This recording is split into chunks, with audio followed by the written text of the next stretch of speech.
বিসমিল্লাহির রহমানির রহিম। সাদার ভিতরে সাদা ঠিক মতো বোঝা যাচ্ছে না। এখানে শীত লাগতেছে। শীত লাগার কারণে প্রথমে একটা বাচ্চা এসে পাপুসের উপরে শুয়ে পড়েছে। শুয়ে পড়ার পরে কিছুক্ষণ পরে আরেকটা এসে তার গা ঘেঁষে শুয়ে পড়েছে।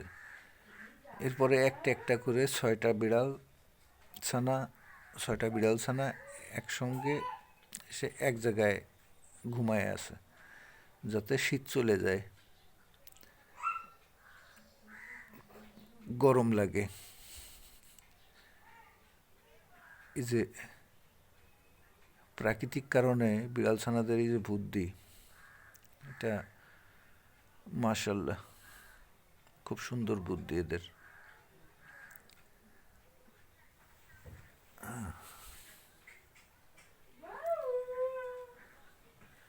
সবাই ঘুম, অল্প খাওয়া দাওয়া করেছে।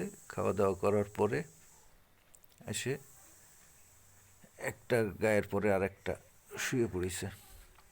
এই যে এখন পাশে শুয়ে আছে, কিন্তু শুরুতে করে কি, আসে প্রথমে একটার গায়ে বা দুইটার গায়ের উপরে উপরে এসে শুয়ে পড়ে, পরে আস্তে আস্তে শুতে শুতে শুতে শুতে পাশে চলে যায়।